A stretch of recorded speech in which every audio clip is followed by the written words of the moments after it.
believe the Lord is just saying that there are some here today that, as we're singing these songs, that I am who you say I am, or your goodness is running after me, you are running after me, Lord. But you're saying in your heart, why would he run after me? Because we see our own flaws, we see our own shortcomings, and we're like, we don't think we're worthy.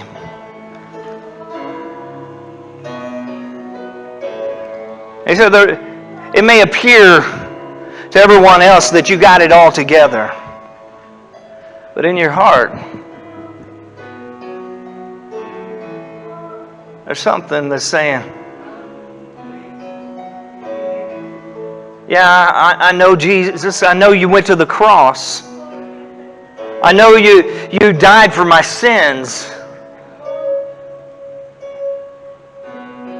But who am I? Who am I? And the Lord's saying, you're the one I went there for. You're the one that I love so greatly that I would give any price for you.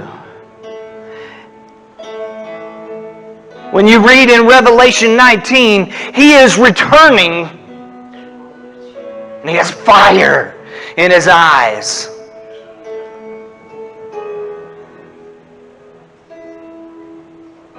And that is not an angry fire. That is a passionate fire for you.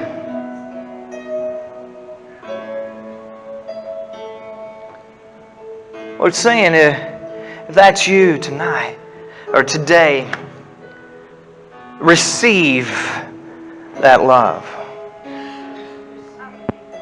Receive it right now. His goodness is running after you. He is running after you.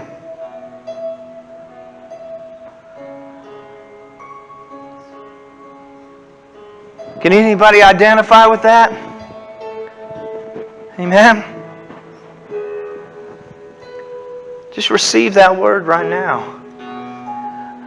Because I believe that today is the day of Pentecost, that there is a release of his love for you today. That there's something that is changing in this moment as you lay hold of that.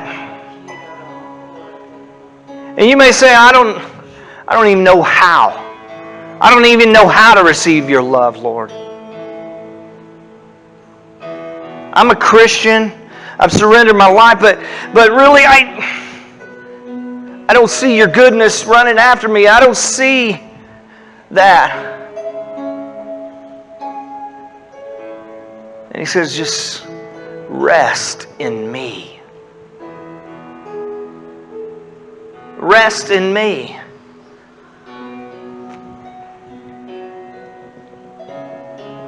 Can you just receive that right now? Everyone in this place, can you lift your hands up as you're grabbing a package of love from the Lord right now? Just reach up and grab it. Lord, we just thank you right now for your great love, your passion that burns in your heart for each and every one of us. Lord, we receive it right now. And we thank you right now, Lord. Just begin to thank him right now. Thank him right now. There's not any works to be done to receive. He said, just receive it right now. Receive. All you got to do is reach out. And it's there. It's yours. You don't have to labor for it. You don't have to put any effort forth. It's just grab a hold of it. Amen? Just receive it right now. Lord, we receive it right now. Lord, we thank you for your love, your great love for us this morning. Amen.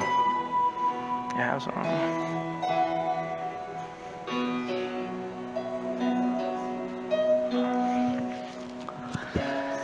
Hey, when we're done, can you put the lids back on the communion stuff? It didn't get put back on. At the conference, one thing that was brought out was there's a lie that many of us believe is that we have to straighten ourselves up, do this, do that, before we can draw close to the Lord. And I felt like the Lord's reminding us it's the opposite. We draw close to the Lord, and all those things, all the things that need to fall off, and we will come into line with His presence, with His. We will become holy when we come into His presence, when we draw close to Him. And so the striving, He doesn't want the striving, and just remember, Jesus said, "Come to me as a child," and a child is just like Wayne was saying about receiving. We just have to receive. Well, a child is very good at receiving gifts. Like very rarely will you see a child that will refuse a gift. Very good at that. And so, as we get older, we think of all these reasons of why we shouldn't receive a gift or whatever. But as a child, He wants us to come to Him and receive what He has for us, and so I just want to remind you to come to Him as a child and receive what He has for you, and no striving, no burdens. In His presence, there is fullness of joy. There's freedom. There's everything we need to be the man or woman of God that we're called to be. Amen. Amen. Can you receive that? That's a good word right there. Amen. Amen.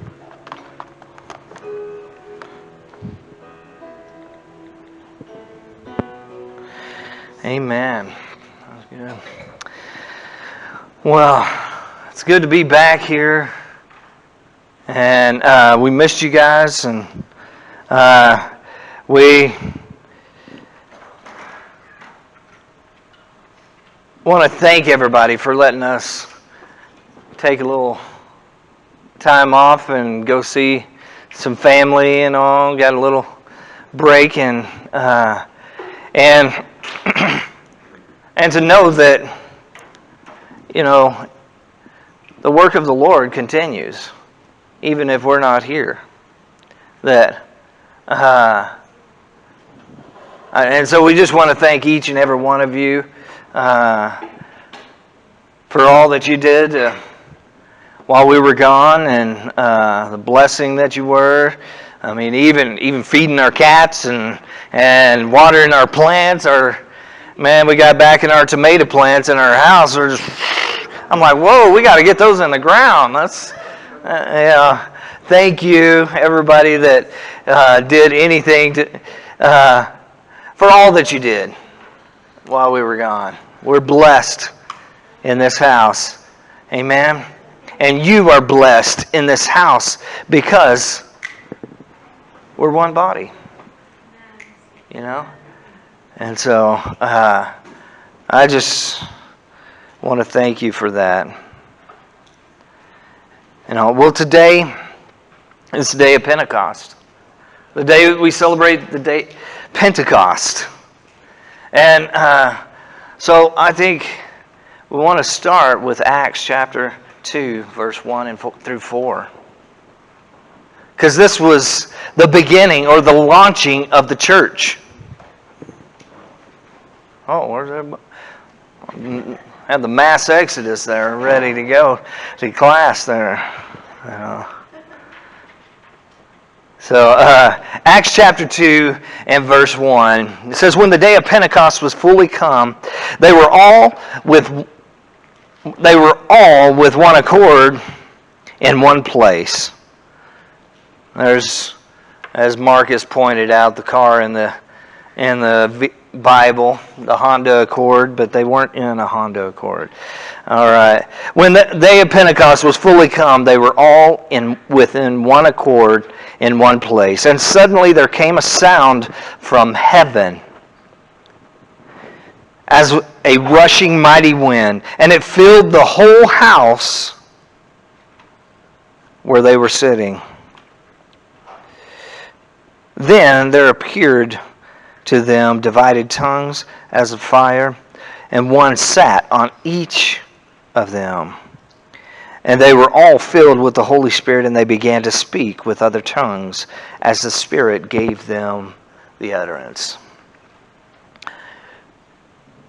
Interesting thing here, the sound wasn't something that they conjured up. It wasn't something that they ran through the sound system. And like this morning, I don't know what was going on, but I don't know if that came from heaven, but it wasn't coming through the soundboard. Everything was muted, so I don't know, but the sound came from heaven.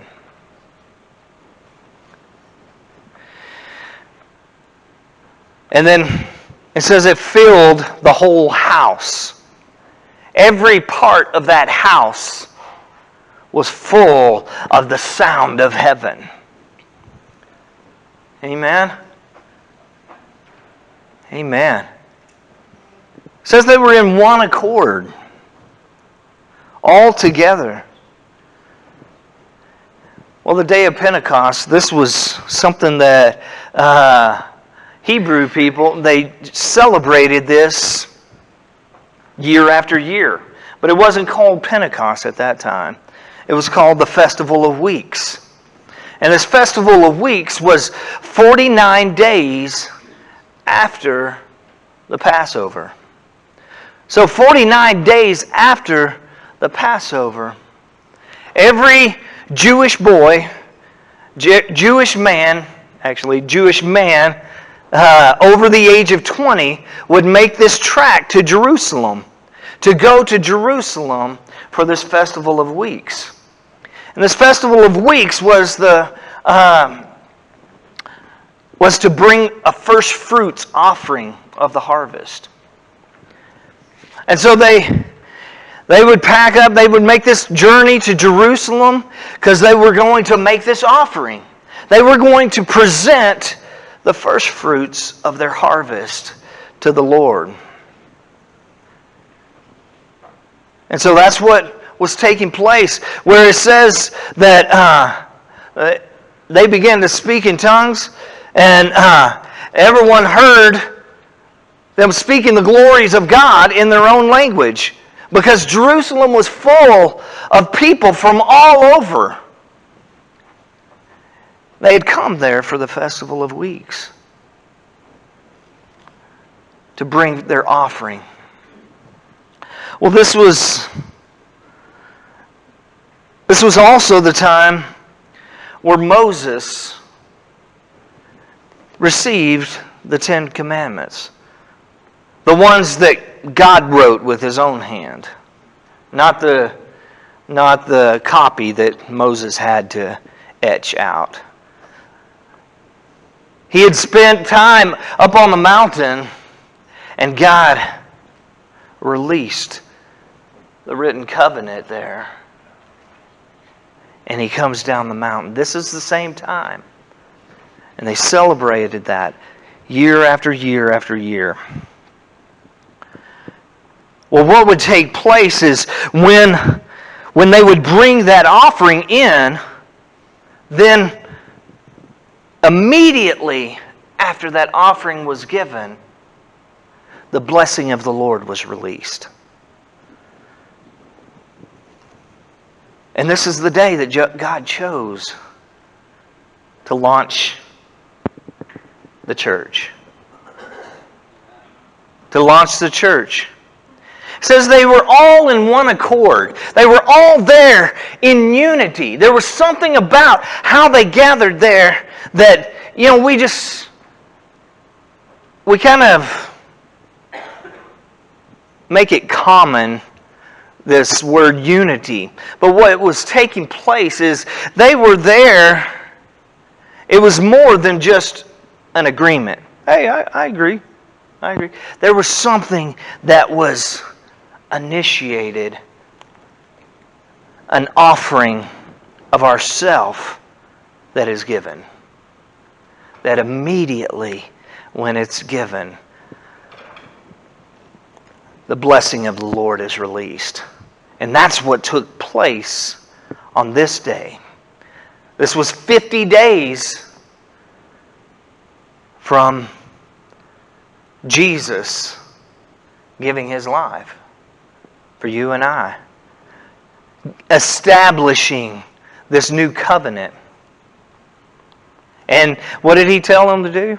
He was resurrected, and he was seen by over 500 people. And he said, go to Jerusalem and wait there until you receive power from on high. Well, that made sense to every Jewish young man and old man there. It's like, well, I'm going to Jerusalem for the Festival of Weeks. That's when I'm going to be there. And they go and they offer. They put aside their own agendas. They put aside their own ideas. They sacrifice that to come in together to this unity of waiting on the Lord. And as they did, all of a sudden, there was a sound from heaven that came that shook that place. Amen? And it says there was not, I think of our whole building here, there's probably areas, even with the microphone, you probably can't hear me. Because concrete walls, and this is like a fort here, and this place is. But it says every part of that house was filled with this sound. Because the sound of heaven isn't restricted to walls.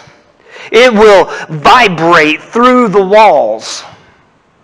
Amen? That's the sound that was released from heaven when they offered themselves as a sacrifice. Immediately, that was released. And we call this the start of the church. But I believe it started at a different time. And as we learned last night at the conference from Brian and Candace Simmons, that we'll take a side step here. He is a linguist, and he has made translated or the gospel into language. He lived with the people, learning the things, the people. He said, what is language was just sounds, and when you're hearing it for the first time, you can't make out whether, that's a word or is that a syllable? Is there punctuation? There's none of that. You're just hearing it and being able to learn what that is. He said the only thing I could think of was, I could point to something, and he would. He wanted to know what a tree was. So he said, what is that? And they'd say, it's like, all right, I learned a word in this Indian dialect here. And then, there's a rock. And so he'd point to that. What is that? And they'd tell him that. And then there was cloud kind of moved in and it got shady. It was like, what is that? And he was like, man, I feel really good. I've learned 3 words already, And then but he had a question. He's like, well, they're all the same word. It all sounds the same.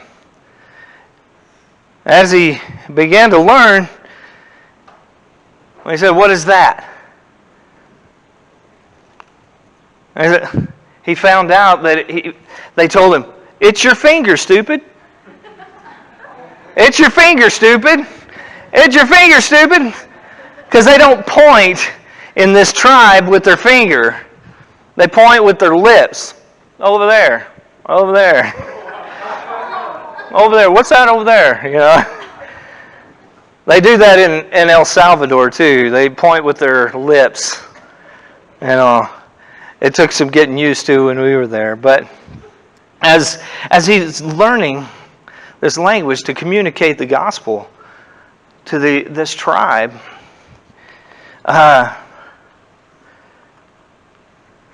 he has studied many languages, studied the Hebrew language extensively. And the Hebrew language is a homophobic language. And like homophones. You know, the English language has about 500 homophones. And the Spanish doesn't have homophones. If they do, it's very rare. And you know what, for you grammar people, you know what a homophone is? It's a word that sounds the same, but has a different meaning. And so, yeah. So, all right, praise God. You're getting the message from the Spirit already, but ahead of time. All right, you students here of the Lord here. Amen. Yeah. Well, like if I say the word sea. Okay, how many thought of the ocean? How many thought of the letter? How many thought of vision? See? It's the same. See? It's the same sound, but it has different meanings. Right? Or if I say bank, one could be where you put your money. The other is where you go fishing from on the river. Same sound, different meanings. English has about 500 of them. Spanish, it's just rare occasions that it has those. In Hebrew though, every word is a homophone. Every word has multiple meanings. And many of them have lots of meanings. They all have at least 3 meanings, according to Brian Simmons. He's the scholar here that I'm sharing this from. Well, do you remember so if there's a word that you hear that has 50 meanings, and you establish your belief or your doctrine on one meaning, you're leaving out 49 meanings that God has given in that word. Are you with me? Makes sense? Well, do you remember the last words of Jesus on the cross? It is finished. It is finished. That's the Greek word tetelestai. And it means complete. But it's interesting that, Jesus didn't speak Greek. He spoke Hebrew. So the same word in Hebrew is kala. Kala. And it means completed but it has another meaning. The other meanings, one of the meanings is bride.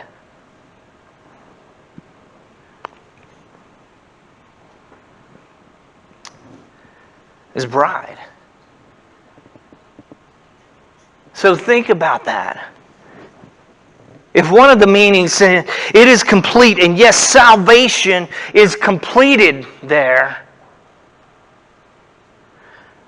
but if that's all we take away from what Jesus accomplished, we're missing the other meanings that He is communicating. One of the meaning is bride. Is it possible that at the cross He birthed the church, His bride, and He's declaring, bride!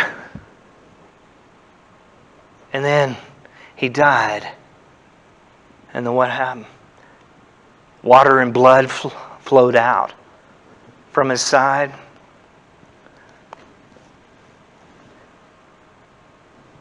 I think there's many. We've got to have a greater understanding. Amen. We can't be stuck in just our symmetrical logic, but knowing that God is so much more than anything we could imagine. I've heard testimonies of people that have gone to heaven and come back, and they told of their experience, and they said that in heaven everything is amazing, and they couldn't even describe some of the things that they have seen. But even like the colors had sound to it. Plants had sound to it. There was just, it's so much more that we've probably only scratched the surface. And God is calling His people, His church, His bride. Today, I believe, in a greater way.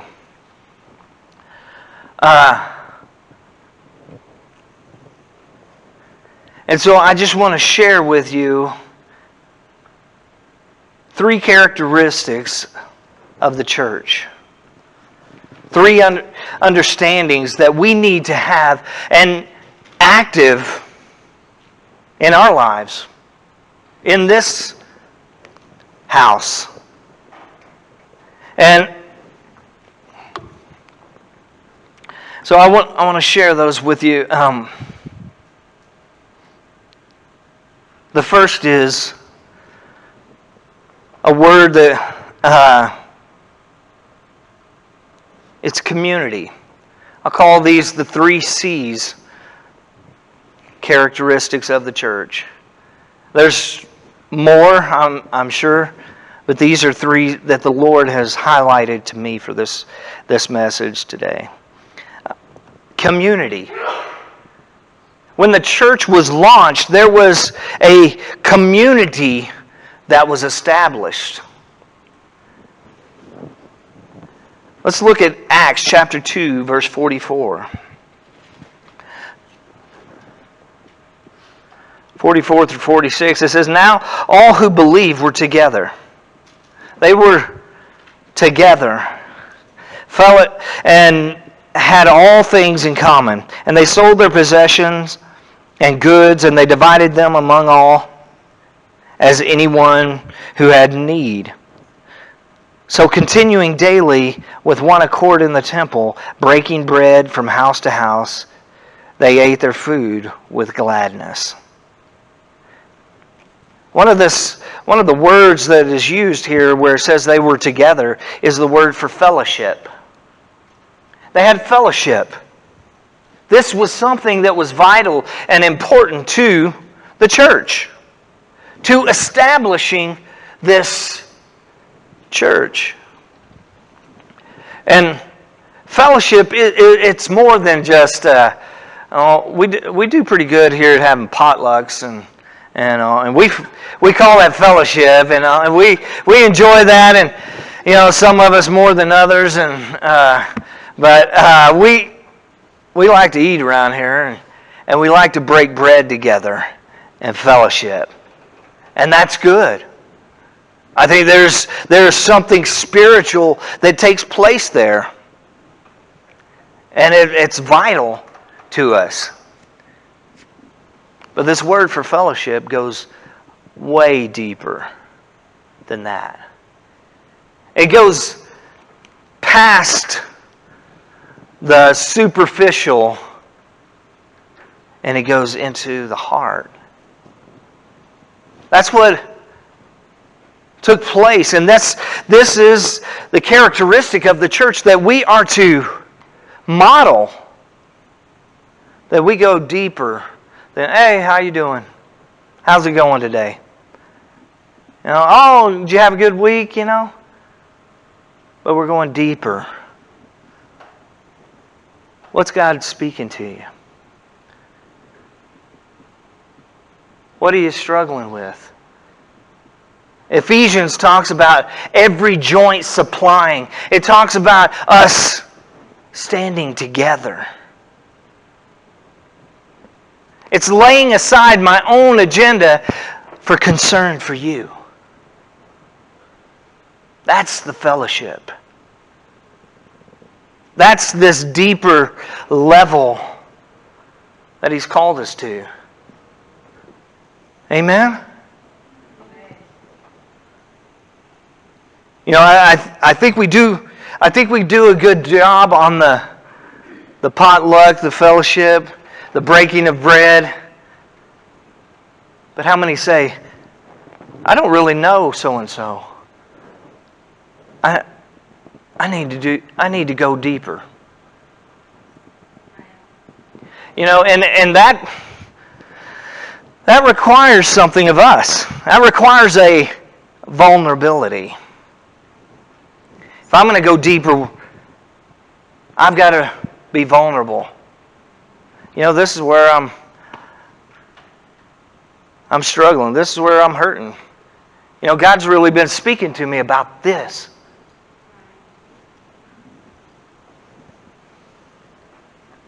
I think we can do better, church. I think God is calling us to be together. I believe on the day of Pentecost, when they were there in one accord, it was this type of fellowship that they were in when they were in one accord. And the Spirit fell. The sound of heaven broke into that room. Amen? Woo! That's exciting. Amen? Amen. Can I get an amen from these young people over here? There we go. Okay, all right. Amen. It's doing life together. Community. So I'd like to... Oh, wow. Our time is really going here.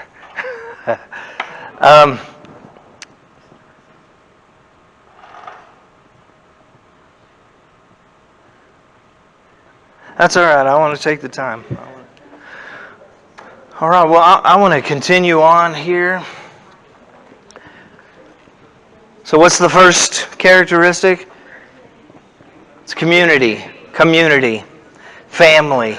Relationships. More than superficial. It's going deeper than that. Amen. I just say that it's activated in our church now. In Jesus' name. Number 2 is the church was commissioned. Commissioned. Luke chapter 4 verse 18 says, "The Spirit of the Lord is upon me, and He has anointed me to preach the gospel to the poor. He has sent me to heal the brokenhearted, proclaim liberty to the captives, recovery of sight to the blind, to set at liberty those who are oppressed." Remember this? This was the scene where Jesus walks into the temple, picks up the scroll, and he reads Isaiah 61:1. And he reads this passage.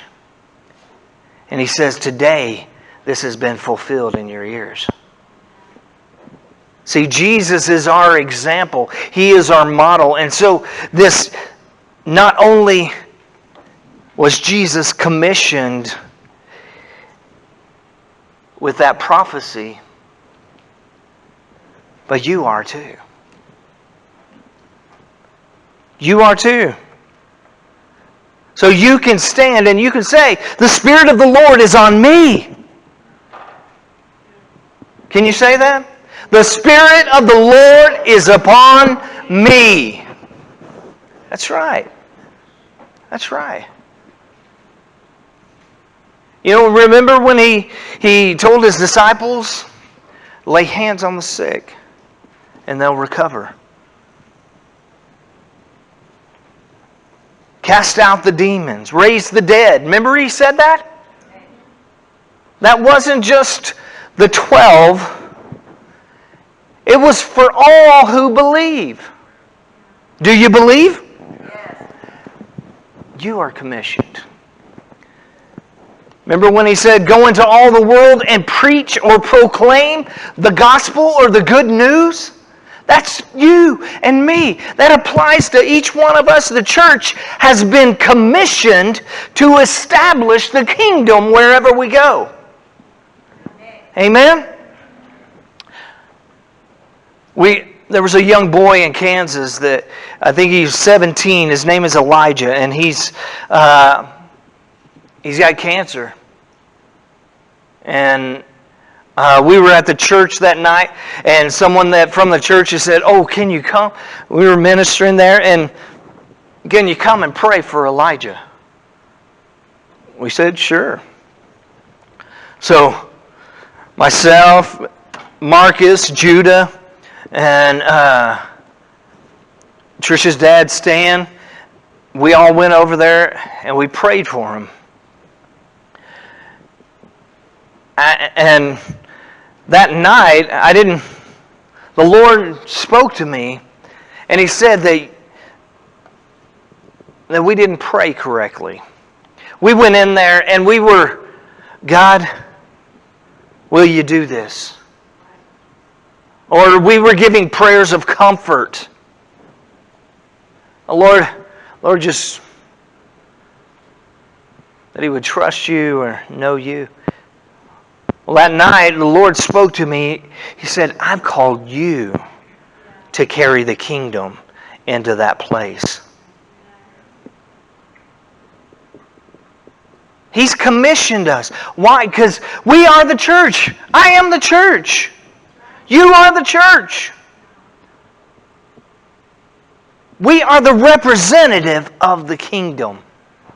And that and I was sharing this, we went back the next night, Marcus, Judah, and I, to pray for this kid. And he's bedridden.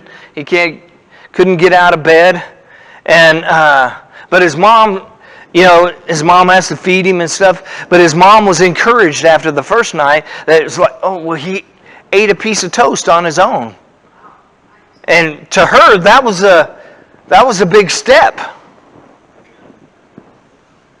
And so we went back. She's like, can you come back? Can you come back? So us three, we went back that night, and we went back, and I shared with them, hey, we're going in there.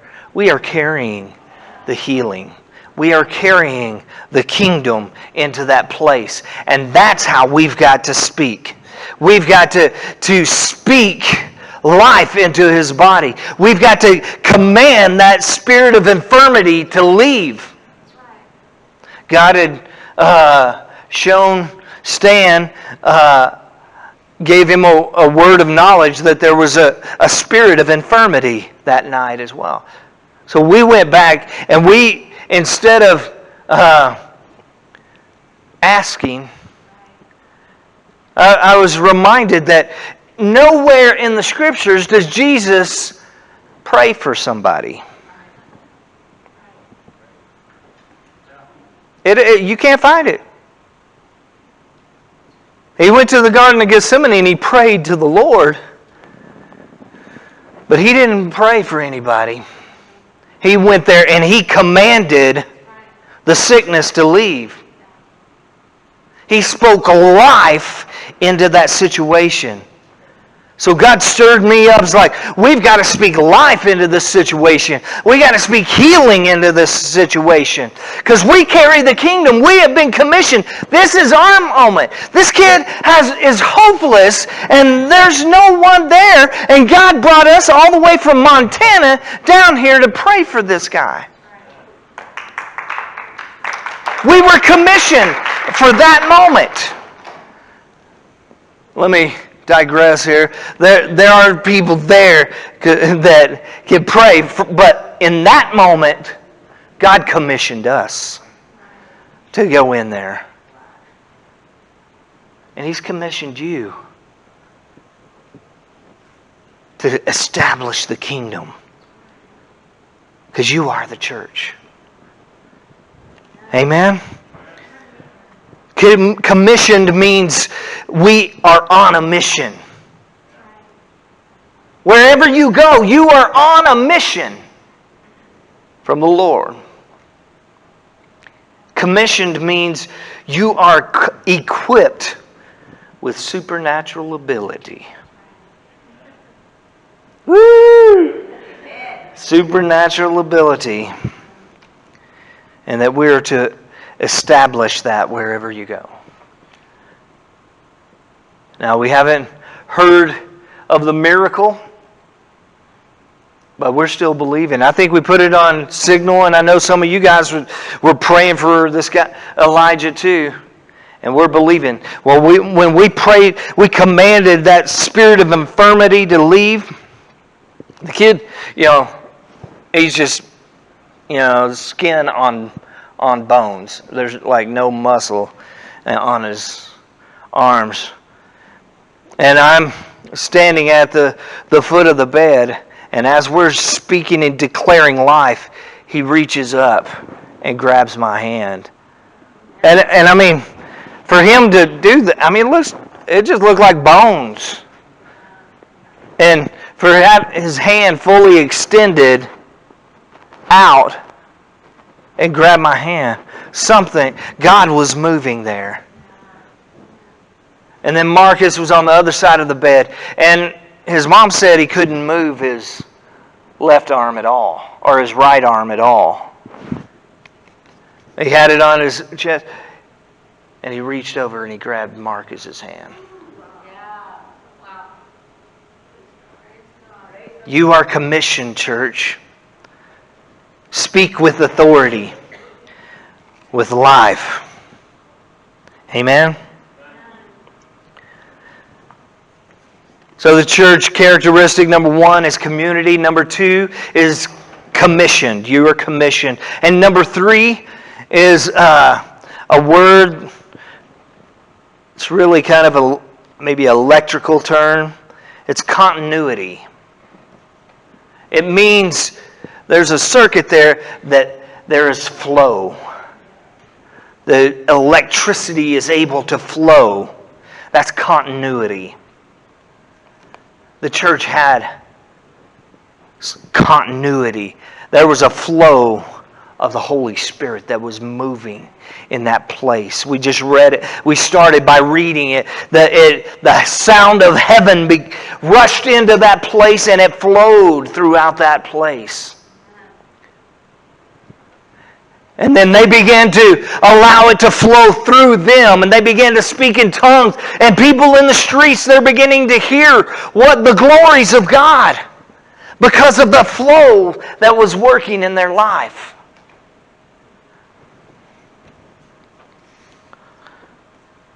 John 7:38 says, "He who believes in me, as the Scripture has said, out of his heart will flow rivers of living water." Who's he talking to here? He who believes. Do you believe? I said, do you believe, church? Do you young people believe? Yeah? It says, out of your belly will flow rivers of living water. Real quickly, Acts 2:15 and 18, and I'll close with this. For those, Peter's standing up and he's trying to explain what's taking place. For those, these are not drunk as you suppose, since it is the third hour of the day. But it is what was spoken by the prophet Joel. And it shall come to pass in the last days, says God, that I will pour out my Spirit on all flesh. Your sons and daughters shall prophesy. Your young men shall see visions. Your old men shall dream dreams. And on my manservant and on my maidservant I will pour out my Spirit in those days, and they shall prophesy. There is a flow that God is wanting to do in you.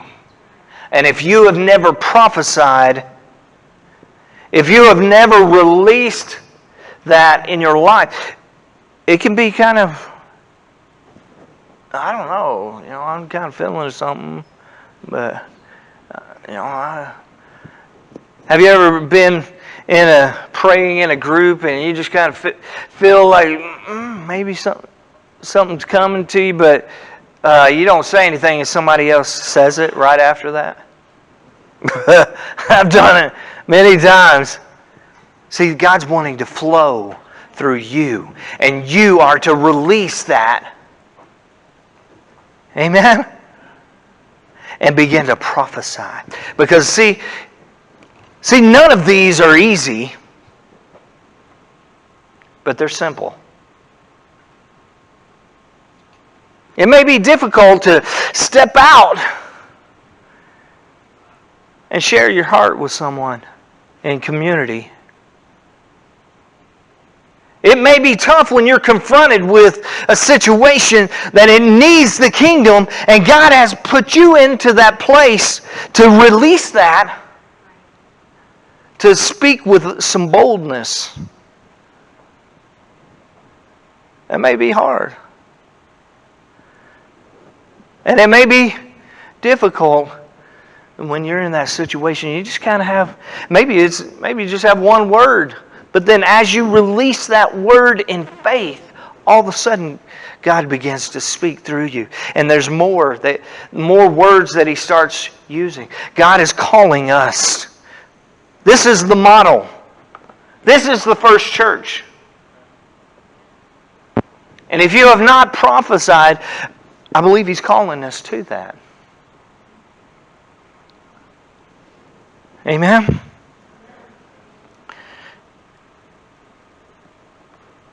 So, we're going to activate that too as we close here. I want us to take it, we'll go 5 minutes again. And I want you to begin to pray. And this word of prophecy should be encouraging to those around you. It should bring life to the body of Christ, to the church. So I want us to take a few minutes and I want us to kind of seek the Lord and ask Him, God, what are you saying? What do you want to prophesy to this person or to that person? And then I want you to go to them and release that word to them. I know this one could make me nervous. It's like, I've never done this before. But you can do it because He has anointed you. He has commissioned you. He has placed you in this body for a time. And He's called you to allow the Spirit to flow through you. Ephesians talks about every joint of the body supplying something, supplying life. Amen? So we'll just take a few minutes, just kind of seek the Lord and ask Him, Lord, speak through me. Use me to bring a word of life, of prophecy to someone else. Amen. Just begin to seek the Lord right now. And Lord, I just thank you right now that you're calling us to be the church. And not some variation. But Lord, you're calling us to be what you have set up. That we're willing to go deeper with one another, to come into unity in that fellowship that you've called us to.